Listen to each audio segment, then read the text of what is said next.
Voilà, là, vous voyez Macron qui arrive au Cameroun.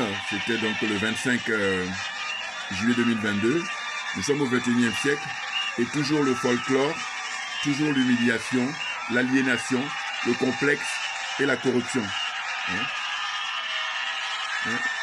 L'aliénation, le complexe et la corruption. C'est incroyable. On a l'impression d'être sur une autre planète. Vous vous rendez compte, Emmanuel Macron, il est, comment dire, vomi ici par son peuple. Il y a juste l'oligarchie qu'il a imposée.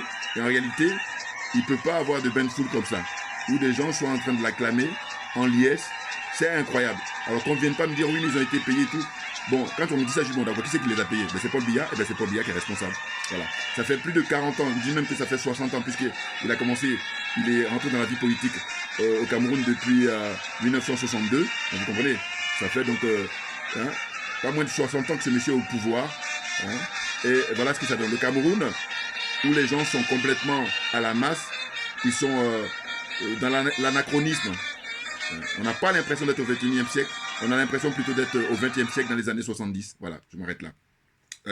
C'est une image comme ça qui m'a été envoyée par le frère Keïta que je salue, très gentil, un frère panafricain, parce qu'on en a parlé lui et moi. N'importe quoi.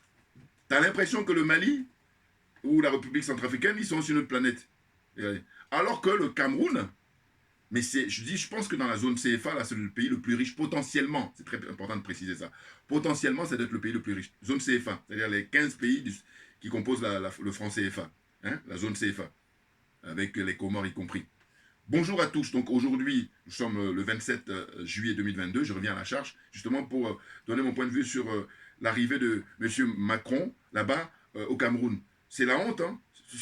Non, mais c'est pas possible. C'est un paradoxe comme ça qui est difficile à soutenir. C'est-à-dire que les frères panafricains, ils ont beaucoup d'énergie pour critiquer les autres régimes. Oh, j'ai envie de dire, bon, mais écoutez, il y a l'histoire qui est connue, qui est la charité bien ordonnée commence à soi-même. Alors ils vont te répondre, oui, mais c'est Paul Biya qui nous finance. Mais je reviens à la charge pour dire quoi? Pour dire qu'écoutez, Paul Biya, l'argent qu'il met pour faire fonctionner Afrique Média, eh bien, cet argent-là, c'est de l'argent qui appartient aux Africains en général et aux Camerounais en particulier. C'est de l'argent public, c'est de l'argent des contribuables camerounais. Voilà. Et donc, à ce titre-là, il n'a aucun mérite. Aucun mérite. Je dis toujours que là, en la matière, moi, je prends l'exemple de Dangote, qui est l'homme d'affaires le plus riche d'Afrique, originaire du Nigeria. Je dis, bon, mais lui, si d'aventure, il décidait de financer une chaîne privée, une chaîne de télévision ou une radio, tout ce que vous voulez, eh bien, c'est son argent. Et puis, il n'a pas un mandat, il n'est pas investi d'un mandat qui émane du peuple. C'est son argent en tant qu'homme d'affaires, il a travaillé à la sueur de son front, et il a obtenu ça. Donc, dans ces conditions-là, je dis, bon, je vais bien, je vais bien. Mais, quand tu as un mandat public, c'est-à-dire que tu as un mandat, c'est-à-dire le peuple, tu es censé le représenter, donc il te transmet le mandat, eh bien, ton fonctionnement, c'est régi par le respect que tu dois au peuple. Hein? Tu es redevable du peuple. Mais bien entendu, tu sois ministre, tu sois député, tu sois maire, tu sois conseiller général, conseiller régional, qu'il y a encore que j'ai oublié. Hein? Tout ce beau monde-là. Hein? Sénateur, sénateur, il copie sur la France même au 21e siècle. C'est ça qui est. C'est incroyable. Hein? Même au, mais c'est ça, regardez les images là qu'on voit là de Cameroun où les gens sont en liesse pour saluer l'arrivée d'Emmanuel Macron. Mais vous comprenez bien que ceux qui nous oppriment, en l'occurrence l'oligarchie française, quand ils voient ça, ils disent on a encore de la marche. Mais bien entendu, mais bien entendu. Le cas de Paul Biya, c'est un cas d'école. Enfin, je veux dire, c'est vraiment ça, il faut l'étudier à fond dans les écoles de sciences politiques. Hein. Mais bien entendu, parce que le monsieur, il est défendu par ses partisans et qui sont à se vanter en disant, vous voyez, c'est un panafricain. D'une part, il cite la chaîne, le fait de soutenir ou de créer la chaîne, financer la chaîne panafricaine Afrique Média, que j'aime beaucoup. Parce que je dis encore une fois, ils sont très qualifiés. Ils sont très, comment dire ça, intelligents, ils sont très cultivés. Voilà. Mais moi, comme je suis pour l'intégrité morale, je ne négocie pas là-dessus, c'est pour ça que je ne les lâche pas. Et mais c'est même pour ça qu'ils n'ont jamais me contacté, parce que je pense que si je ne critiquais pas Paul Biya, un de ces quatre, il m'aurait contacté, puisque ça fait maintenant, depuis 2017 que je fais des vidéos. Vous comprenez? Donc je comprends très bien, mais je suis à l'aise par rapport à ça. Non, parce que je dis, ma religion, c'est la vérité et la justice. Voilà. Et quand tu agis comme ça, c'est pour l'intérêt général, tout naturellement. Vous voyez? Donc, ils soutiennent ça. Et puis, deuxièmement, ils vont dire, mais vous voyez, à l'époque, le colonel Kadhafi, il avait décidé de créer une monnaie pour l'Afrique. eh ben, il avait songé à ce que le siège soit au Cameroun. Et quand ils avancent ça, ils disent, vous voyez, c'est la preuve que c'est parce que Paul Biya, en panafricain, étant panafricain, c'est pour cette raison-là que le guide libyen, il avait songé à faire ça. Mais je dis, mais moi je suis désolé, je ne crois pas que ça soit simplement ça. Voilà. Pourquoi?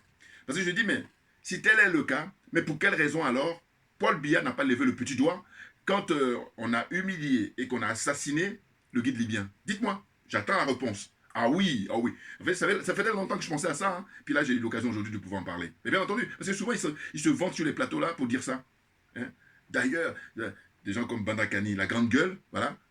Je dis, non mais, attendez, si on dit qu'on est être humain, on essaie de réfléchir et de se dire, bon, attendez, on ne va pas jouer les fous furieux quand on sait que tout le monde est témoin comme quoi Paul Biya, c'est pas un panafricain. Paul Biya est un franc-maçon, ça c'est certain. J'allais oublier.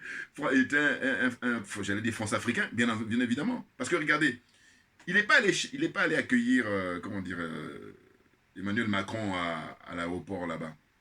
Bon, moi j'avais dans ma vidéo précédente dit non, il ne faut pas qu'il y aille. Mais en réalité, si on se veut honnête et qu'on observe bien les images, les choses, on voit qu'en réalité, il n'y est pas allé, pas pour humilier, comment dire, Emmanuel Macron. Non, en réalité, physiquement, il est diminué compte tenu de son âge. On nous dit quoi? On nous dit qu'il a 89 ans, mais ça se trouve, le mec, il a 95 ans. Allez savoir, allez savoir. Ah oui, parce qu'il y a du nez vert. Hein. On va mettre les cartes sur table, c'est le moment ou jamais.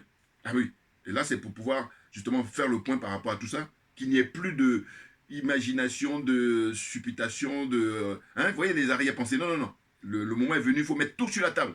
Voilà. Ça, je dis ça pour passer au 21e siècle. C'est clair. Bouillard. Mais bien entendu. Non, mais qu'est-ce que c'est que ça, là? Hein? Paul Biya panafricain, jamais. Idriss Déby panafricain, jamais. Parce que je dis, c'est faire injure aux vrais, aux authentiques panafricains. C'est faire injure à Kwame Nkrumah. C'est faire injure à Patrice Lumumba. C'est faire injure à Thomas Sankara. C'est faire injure à Batlemi Bokanda. C'est faire injure à, comment on appelle ça, Sylvanus Olympio. La liste est, voilà, je ne dis pas le nom de tout le monde, mais en tout cas, vous aurez reconnu. Ça, c'est l'école de Casablanca, nos pères. Des gens dignes, des gens intègres. C'est leur faire injure que d'y intégrer Paul Biya et Idriss Déby. Je suis désolé. Eux, ce sont des France-Africains et c'est leur problème. Voilà.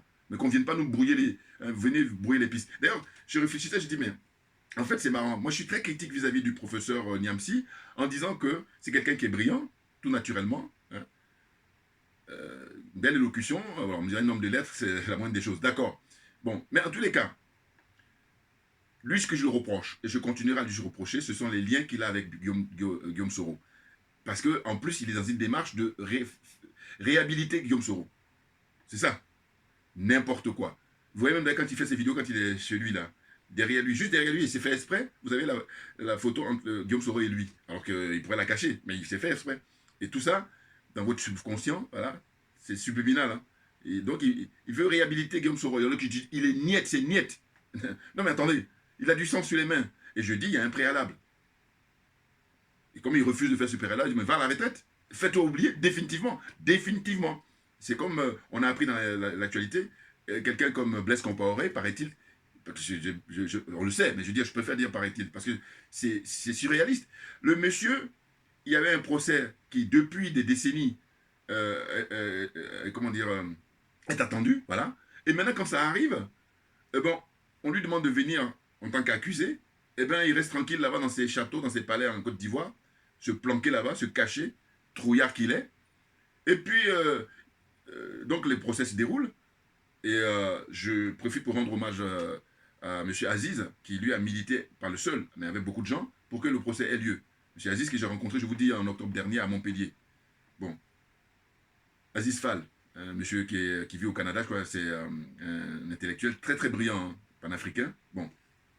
Et bien, il m'avait dit à l'époque, je l'avais interviewé pendant 5 minutes, là, et puis il avait dit, même, vous avez ça dans mes anciennes vidéos, où il dit, mais je lui ai demandé, je lui ai dit, mais comment ça se fait que quelqu'un comme vous n'êtes pas présent pour assister au procès? Madame Sankara est allée. Et ce qui est extraordinaire, figurez-vous, c'est que quand on était à Montpellier en octobre dernier, justement, quand on est arrivé c'est par hasard, hein, on tombe sur M. Aziz Fall avec d'autres camarades comme ça de lutte, qui sont avec lui. Eh bien, il nous a précisé que Madame Thomas Sankara, puisqu'elle vit à Montpellier, elle venait de partir, là, elle est allée prendre son avion pour aller à Ouagadougou pour assister justement au procès à l'époque, c'était au mois d'octobre dernier.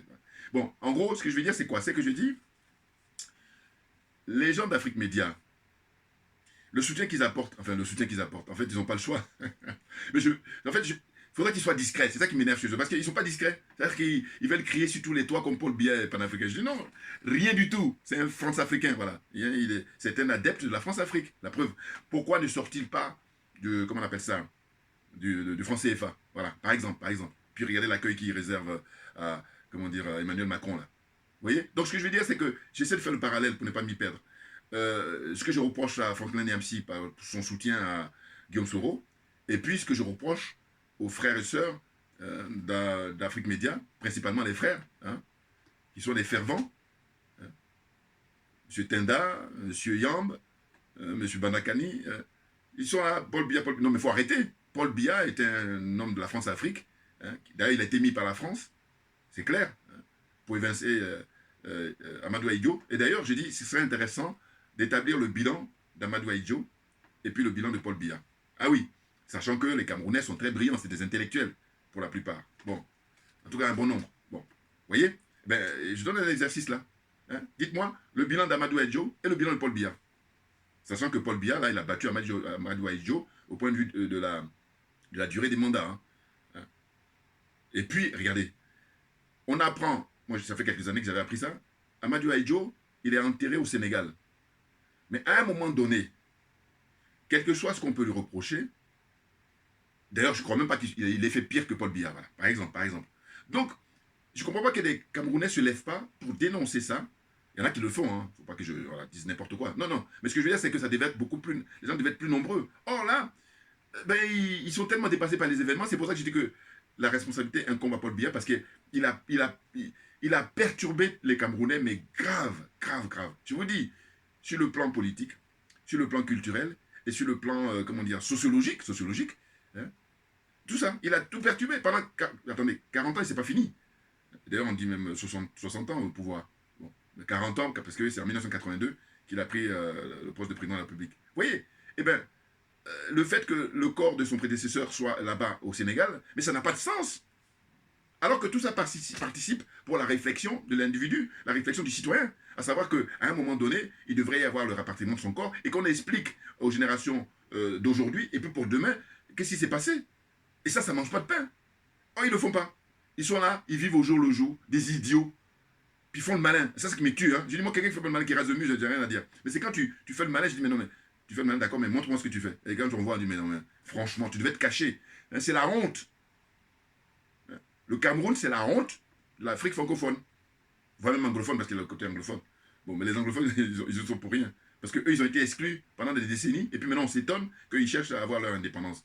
Si on est honnête intellectuellement, je dis que la nature a horreur du vide. Si Paul Biya avait mené des politiques inclusives, que tu sois Camerounais du Nord, Camerounais du Sud, de l'Est, de l'Ouest et du Centre, eh bien, on n'en serait pas là, tout naturellement, sachant que, je vous dis, cette zone-là, des aliénés, des complexés, des corrompus, la zone France CFA, je pense, ceux qui sont qualifiés, dites-moi si je me trompe, le Cameroun doit être potentiellement le plus riche, le pays le plus riche. Voilà. Alors que, quand vous y allez, eh bien, au point de vue infrastructure, que de la terre rouge partout, pratiquement, les immeubles. Et puis même, je vais vous dire, regardez, quelque chose qui était même... oh là là. On a vu les images, là, il y a 2 ans, je crois, c'était au moment des Covid, là, qui défilaient sur le net, où les escalators étaient installés au Cameroun. Donc maintenant, les escalators dans les supermarchés là-bas, qui sont ouverts. Et les gens, on les voit tomber et tout. Bon, on est au 21e siècle, là. Attention, on n'est pas au 20e siècle, on est au 21e. Il y a des pays qui sont moins riches que le Cameroun potentiellement, mais eux, les centres commerciaux, les escalators, là, ça fait longtemps qu'ils ont ça, depuis le 20e siècle. Voyez. Donc c'est dire que, quand moi j'ai dit que Paul Biya, il a une responsabilité historique, mais je le dis avec les preuves. Hein. Maintenant, ceux qui sont perturbés, on peut toujours contester, mais c'est leur problème, on a suffisamment de preuves. Vous voyez? C'est incroyable. Franchement, quel gâchis. Des générations sacrifiées. Quand tu n'as pas les moyens naturellement, on comprend. Hein? Mais quand tu en as, et puis c'est pas utilisé à bon escient. Alors, il y a une tendance comme ça, et ça c'est propre au Cameroun, hein, où le professeur, la Charlemagne, hein, je l'ai montré la dernière fois dans la vidéo que j'ai faite, un des fervents de Paul Biya, lui, il me fait rire. Franchement, il me fait rire. C'est-à-dire que c'est le genre de personne, je dis, si tu es de mauvaise humeur, tu mets, et puis 5 minutes après, je suis mort de rire parce que c'est incroyable comme ça d'être dans une situation de schizophrénie, complètement. Parce que lui, il dit qu'il est soutien de Paul Biya, mais en même temps, il critique. Et quand il critique tout le monde, mais pas Paul Biya. À tel point même qu'il a été, la dernière fois j'ai écouté, qu'est-ce qu'il dit? Il dit que il est biaïste. Voilà, il est biaïste. Et il dit même que Paul Biya, avant d'être de son parti là, hein, j'oublie toujours le nom des partis, bon. Mais en tout cas, il y a son parti politique qui est très connu au Cameroun, hein, voilà. C'est le parti unique là. Bon, d'une certaine façon, voilà. Et ben, il dit Paul Biya lui-même, il est biaïste avant d'être. Mais oui, mais enfin, non. Mais qu'est-ce qu'il faut pas entendre? Qu'est-ce qu'il faut pas entendre, franchement? Vous vous rendez compte? C'est impressionnant. Et lui, aliéné qu'il est, je vous dis, la France, c'est le paradis pour lui. Voilà. Il dit n'importe quoi. Donc j'ai dit, bon, voilà. Il va accuser tout le monde, sauf Rolbia. C'est-à-dire qu'il va dire qu'il y a des, comment on appelle ça, des voyous en col blanc qui font pas ce qu'il faut faire et tout ça, et voilà. Mais ce sont eux qui sont responsables, mais pas Paul Biya. Non mais n'importe quoi. Je dis, mais ça, il y a des gens, il faut les interner. Ben non, mais attendez. C'est même un enfant de l'école primaire ou de maternelle, tu es chef de famille, c'est toi qui es le responsable, quand ça va bien et quand ça va mal. Tu es responsable d'une section quand ça va bien. Parce que sinon, à quoi ça sert d'occuper les postes de responsabilité? À quoi ça sert? Dites-moi. Voilà. Et puis d'ailleurs, lui, il est toujours en permanence en train de régler les comptes parce que, en réalité, dans la théorie, il pense qu'il fait partie de la sphère des gens rapprochés, des conseillers rapprochés de Paul Biya, alors qu'il n'en est rien. Parce qu'il est là juste, c'est un chien qui aboie. Voilà. Lui, c'est ça. Ils lui ont comment dire, assigné ce rôle-là. Et il le fait depuis des années au Cameroun. C'est pour ça que je dis, moi, il me fait trop rire. Enfin, bon, c'est malheureux parce que s'il n'y avait pas de mort, il n'y a pas de gens qui meurent de faim ou qui nous. Enfin, des gens à qui on doit accorder des budgets pour qu'il y ait de l'éducation. Et d'ailleurs, il a donné l'exemple sur l'autoroute. Je ne sais pas, ils avaient dit qu'en 12 ans, ils ont fait 60 km pour construire une autoroute. Vous vous rendez compte? Non, mais même quand on dit honte, là, je ne sais pas si l'expression vient de quel pays, là, où il dit eux, ils sont nés avant la honte. Voilà. Mais oui, non, mais parce que franchement, on se cache, hein, ou on écoute des gens qui vous donnent des conseils pour pouvoir s'en sortir. On ne fait pas le dos rond ou le gros dos, ou je sais pas, tout ce que vous voulez. Parce que les Camerounais, ils font toujours penser aux Ivoiriens. C'est-à-dire qu'ils n'aiment pas quand tu leur fais des reproches. Il faut leur dire qu'ils sont les plus beaux. Alors que dans la pratique, moi je dis toujours qu'il y a la théorie et la pratique. Dans la pratique, ça donne quoi? Montrez-nous. Que dalle. Donc fermez-la, rasez les murs, c'est tout. Franchement. Parce que vous prenez là, juste à côté, vous avez, comment on appelle ça, la Guinée équatoriale avec le président Oubiang, qui même, paraît-il, est de même ethnie que Paul Biya. Bon, mais la Guinée équatoriale n'est pas plus riche que le Cameroun. Et pourtant, quand vous regardez, au point de vue de l'infrastructure, il y a quand même un minimum qui est agréable à regarder. Les grandes routes, comment dire, des écoles, des hôpitaux, tout neuf, flambant neuf. Et pourtant, c'est pas un pays qui est plus riche que le Cameroun. Dites-moi si je me trompe, hein, on voit toujours des commentaires. Donc, c'est ça le paradoxe. Quand un pays est plus riche que toi et qu'il en a plus, tu dis, bon, c'est normal. Mais quand toi, tu es plus riche potentiellement, hein, et puis, il n'y a rien. Mais la faute à qui? La faute au premier magistrat qui est M. Paul Biya. Et il faut le dire. Il faut le dire. Et puis, enfin bon, ils ont commencé. Hein, c'est vraiment là, on dit la guerre est ouverte pour la succession. Bon, qui est allé chercher M. Macron? Paraît-il, ce premier ministre. Bon. Mais là, il y a eu une conférence de presse. Et ils ont posé la question. Il y a une journaliste qui a demandé à M. Biya par rapport à 2025, puisqu'il va y avoir l'élection à nouveau. Et lui, il fait le petit malin, enfin le grand malin, le vieux malin, on va dire le vieux malin plutôt.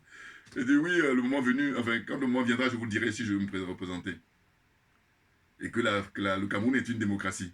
Là, je vous renvoie maintenant, comment ça s'appelle, le griot de Guillaume Soro. Là. Moi, je suis fair play, hein, vous voyez.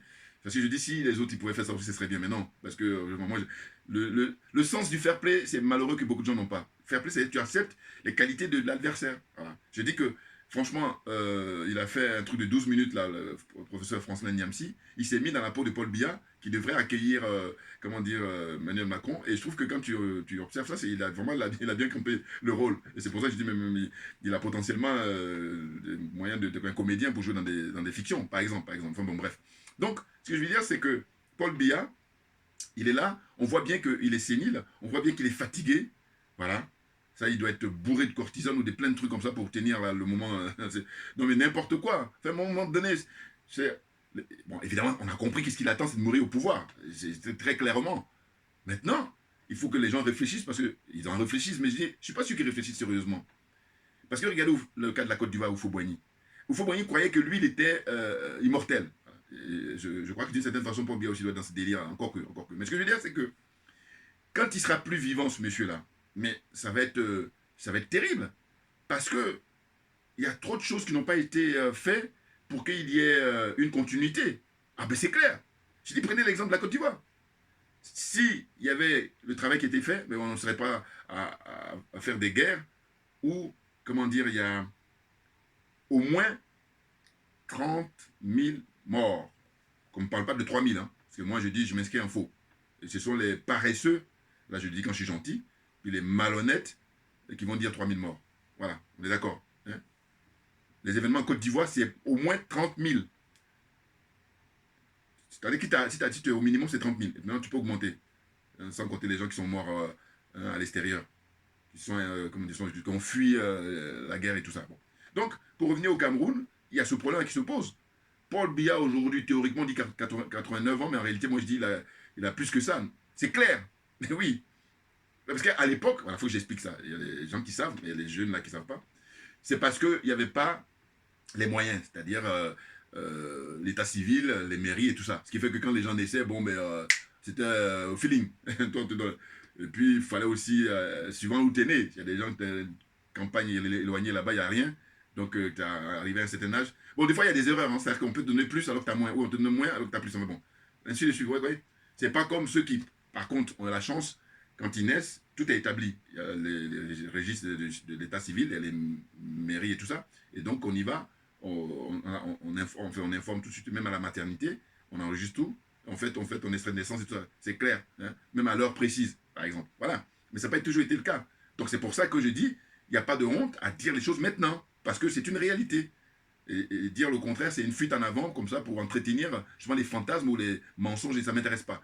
Bouya, on avance, voilà. Donc, Paul Biya, il est dans cette situation-là où, très franchement, il reçoit M. Macron, alors qu'il devrait l'humilier, comme je l'avais donné dans ma vidéo passée, où j'ai dit qu'il devait là, le tenir à distance et prendre l'exemple sur le président Vladimir Poutine. Voilà. Alors que là, il en est incapable. Voilà. Il est complètement dépassé par les événements, tout naturellement. Et puis ceux qui le soutiennent aussi, ils sont dépassés par les événements. Ils sont perdus, paumés. Avec toute la politique qu'il a menée, tout son règne, ça consistait à perturber les Camerounais. Ceux qui sont sur place, c'est sûr, et même ceux qui sont à l'étranger, la diaspora. Ah oui, alors j'ai exclu les frères anti-Sardina, là.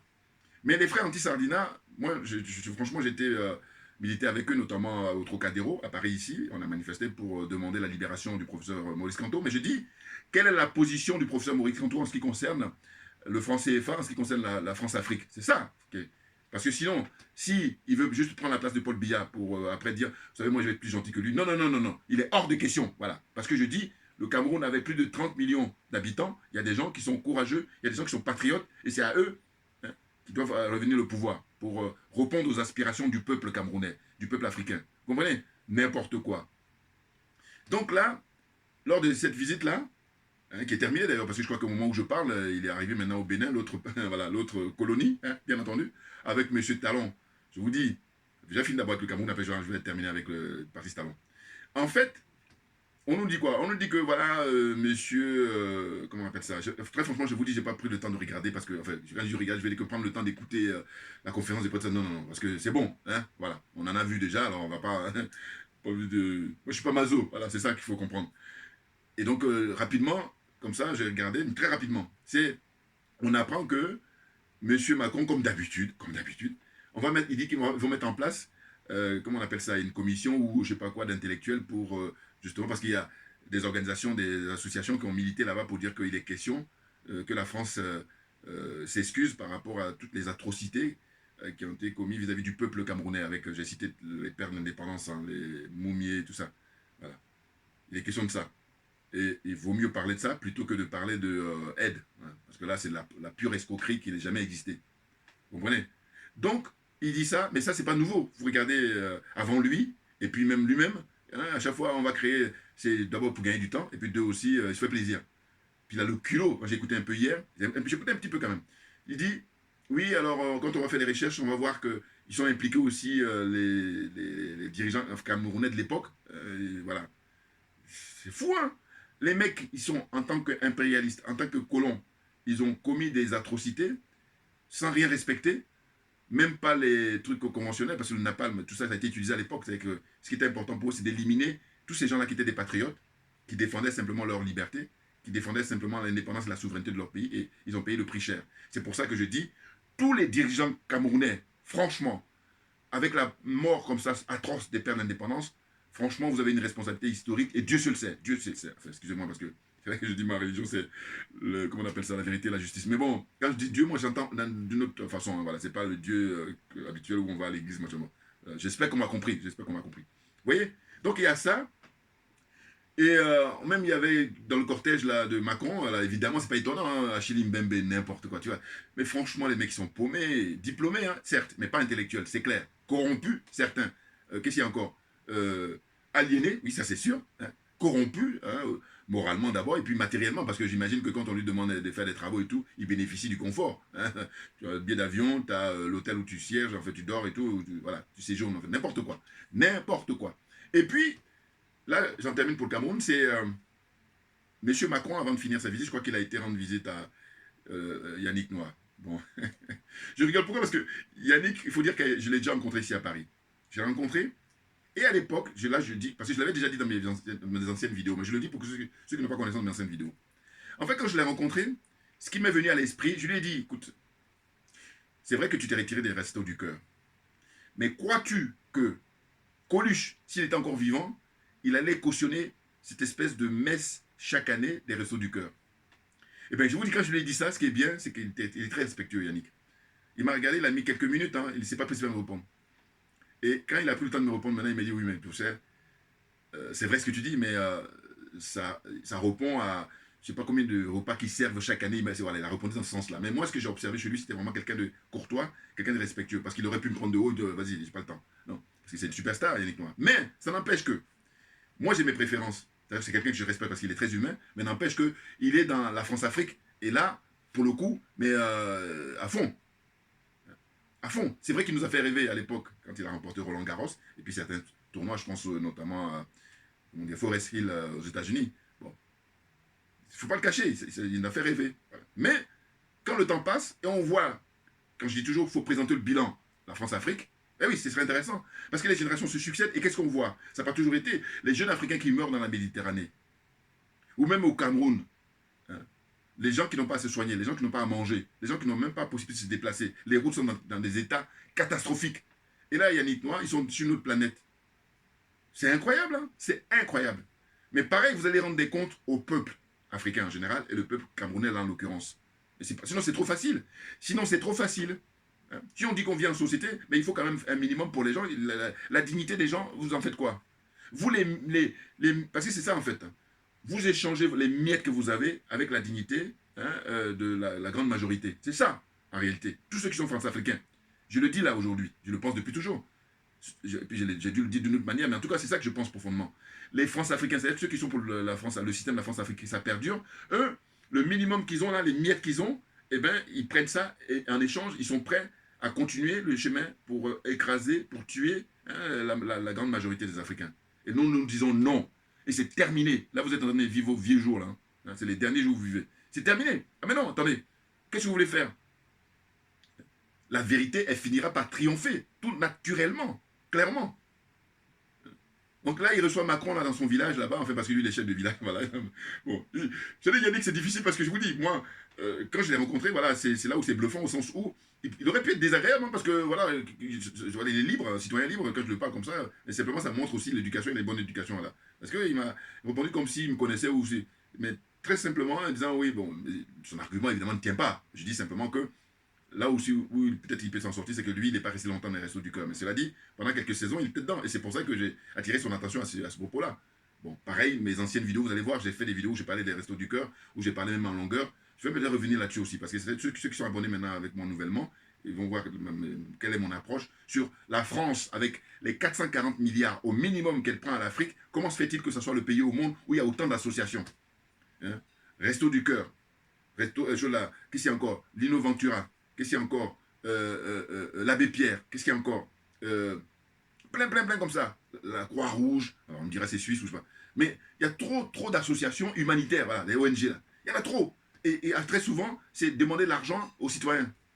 Donc la question que je pose, et que je continue de poser, et les gens honnêtes, ils vont le reconnaître, c'est de dire, comment ça se fait que la France pille l'Afrique depuis toujours, hein, depuis des siècles. Et puis là, ils ont encore le moyen d'aller soutirer le peu d'argent que les gens ont.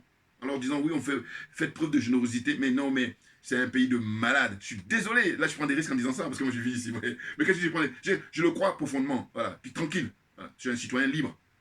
Et puis il faut dire les choses, hein, parce que sinon après c'est trop tard. Éveiller les consciences. Puis je m'adresse là aux gens honnêtes, hein, parce que ceux qui ne sont pas honnêtes, ils ne m'intéressent pas, j'ai pas le temps. J'ai pas le temps, Assimi Goïta. Bouya, voilà, on avance encore. Donc je vais terminer là cette vidéo pour parler du cas du Bénin. Parce que Macron, naturellement, son périple, c'est le Bénin, et puis je crois qu'il va finir avec la Guinée-Bissau. Je connais un peu moins Bissau. Bon. Bissau, simplement, mon problème avec eux, c'est que je dis, eux, ils sont anciennes colonies portugaises, hein, c'est ça, hein? Et puis Guinée équatoriale, ancienne colonie espagnole. Qu'est-ce qu'ils foutent dans le truc francophone, là? Quand je parle d'aliénation, eux, alors là, ils ont leur degré. Hein. Non, mais parce que je me dis, les francophones encore ont l'habitude. Mais vous, qui avez été colonisés par les Portugais d'une part et les Espagnols d'autre part, qu'est-ce que vous avez à foutre là? Alors, j'ai par la suite appris par un frère qui m'a expliqué, il m'a dit non, ou quelqu'un, un des abonnés qui m'a bien expliqué, il a dit non. En fait, en ce qui concerne ces gens-là, du côté de Guinée-Bissau, ça a été, je crois, Senghor, enfin pas Senghor, en tout cas les Abdou Diouf, mais les Ouad là, voilà, qui ont plaidé pour les 20 degrés.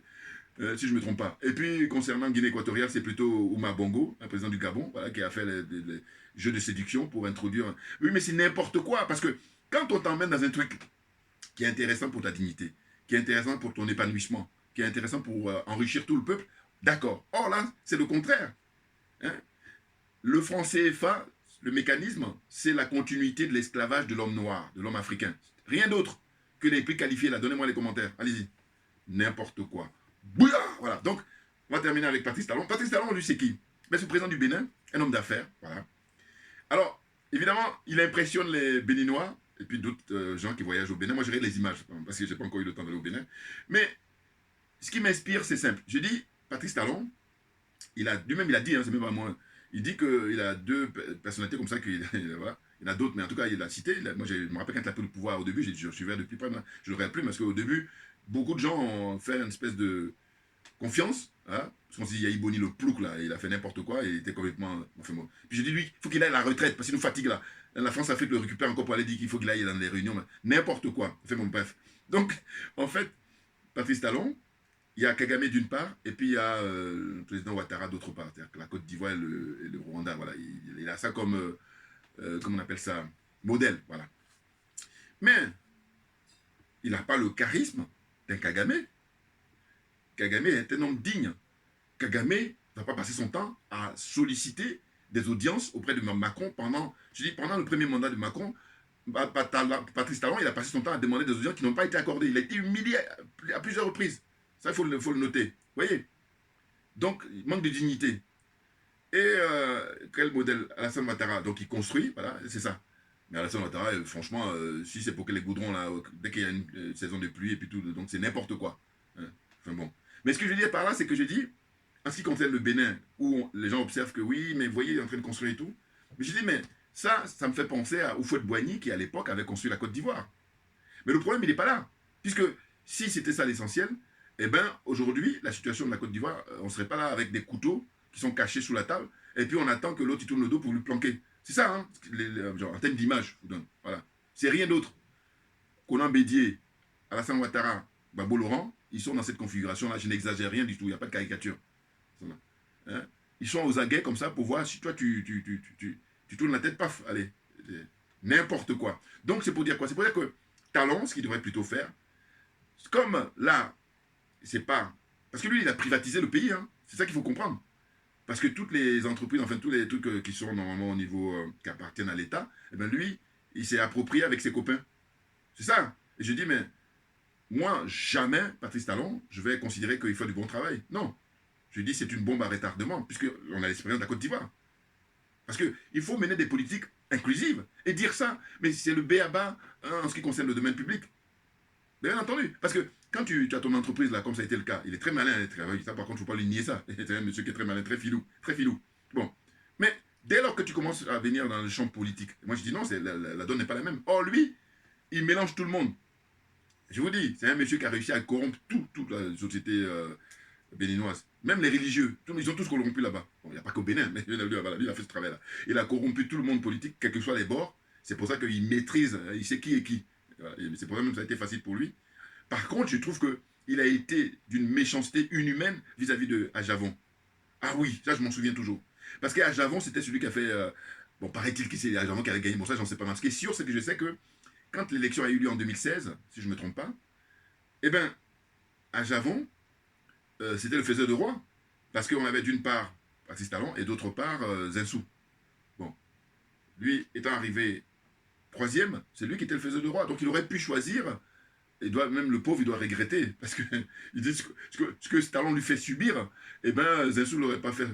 Ah oui, ça, j'en suis convaincu par contre. Maintenant, Zinsou, c'est quelqu'un qui est fanfaron, qui est bête aussi. Ah oui, voilà, ça, c'est des diplômés bêtes. Zinsou est diplômé bête. Un peu comme Charlemagne, là, le fervent on appelle ça, Paul Biya, voilà. Et gros ventre là, et puis qui parle comme ça, qui aboie même, voilà, il est payé pour aboyer. Bon. Et bien, Zinsou là, eh ben, c'est pareil. C'est des diplômés, mais qui ne sont pas intelligents. Parce que lui, il crie sur tous les toits que l'Afrique appartient à la France. Bon, il a le mérite au moins de nous dire la vérité, au moins parce qu'il n'est pas hypocrite. Mais, à l'époque, je m'en souviens, puis j'étais très fier du peuple béninois. À ce moment, ils ont dit les 4 vérités, ils ont dit toi, tu ne passeras pas. Mais le peuple béninois ne s'attendait pas à tomber sur quelqu'un qui est aussi méchant, qui est aussi égoïste, qui n'est pas du tout reconnaissant. Hein. C'est incroyable. Donc, ce gars-là, ça va être. J'ai pas encore vu les images, hein, je vais regarder après. Mais à mon avis, il n'y aura aucune différence entre ce qui s'est passé, l'accueil qui a été réservé à M. Macron à Yaoundé, enfin oui, au Cameroun, hein, et ce qui va se passer au Bénin.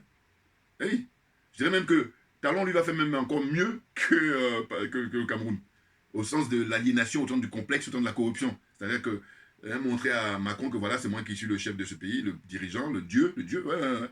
Donc, vous voyez, ils sont tous à mes pieds et il n'y a pas quelqu'un qui va venir résister pour vous, pour contester votre qualité. N'importe quoi. Vous voyez, je dis, c'est des gens qui vivent au 20e, ils sont arrêtés au 20e siècle. Voilà. C'est clair, très clairement. Et donc, nous autres, on va suivre les travaux menés par le président Vladimir Poutine. Ah oui, oui, ça je le dis à qui veut l'entendre, très clairement. Ah ben oui, il est en train de mener là-bas un travail chirurgical pour mettre l'horloge au 21e siècle. Je me répète, mais ça, je dis, moi, tant que je ne trouve pas une autre formule, voilà. Oui, parce qu'il n'y a pas autre. Voilà. Et je crois que c'est la meilleure. En termes d'image, toujours. En termes d'image.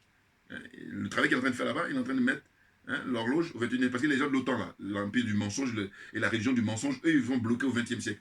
Et les talents, là, pareil, ils ne font pas défaut. Enfin, ils sont pareils. N'importe quoi. Le pays appartient à tous les Béninois. Et par conséquent, fait de manière à ce que les Béninois tous se retrouvent. Et non pas une classe bourgeoise, là, minoritaire, ultra minoritaire, qui s'accapare tout, et puis qui montre là en apparence, une espèce de... Parce que c'est naturel, tu gères des fonds publics. Mais ce que tu fais là, c'est... on ne peut plus élémentaire, mais comme les gens ne sont pas avancés, donc voilà, les gens ne sont pas avancés, enfin, en tout cas, beaucoup de gens. C'est pour ça que d'ailleurs, ils font le malin. Parce que la plupart des gens croient que là-bas, au Bénin, Patrice Talon, c'est son argent. Mais non, c'est votre argent, c'est de l'argent du peuple. Et que par conséquent, s'il ne fait pas ça, il est hors sujet. Mais s'il le fait, c'est normal. Voilà. S'il le fait, c'est normal. Et donc, quand c'est normal, il n'y a rien d'extraordinaire. C'est pareil en Côte d'Ivoire aussi. Enfin, un peu partout. Mais ils font exprès justement pour entretenir tout ça. Hein, à travers les chaînes qu'ils ont, à travers les radios et les médias qu'ils ont. Voilà. Mais il appartient maintenant aux panafricains et aux panafricains authentiques hein, de faire le nécessaire. Et nous y sommes. Nous sommes à la tâche là. Ah oui, oui, oui. On va y arriver, bien évidemment. Pareil, c'est un clin d'œil au frère Kémy Séba. Parce que Séba, lui, il est originaire du Bénin. Et il y vit même depuis quelques années, depuis qu'il a été expulsé par Macky Sall. Là aussi, Macky Sall doit répondre de ça. Enfin, tous les pays, les présidents qui ont expulsé Kémy Séba, là, ils doivent répondre de ça tôt ou tard. Mais bien entendu. Mais oui, ils ont fait ça pour faire plaisir à la France.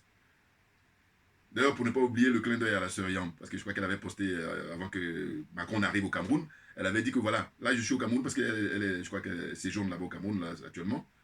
Elle dit voilà, là, il va falloir que tu me fasses expulser, puisque tu m'as fait expulser de la Côte d'Ivoire, parce que rappelez-vous, hein, en 2019, Ouattara, avec la corruption, l'aliénation qu'il a, il a fait expulser Mme Yamb, parce que c'était à la veille de l'arrivée de M. Macron, toujours.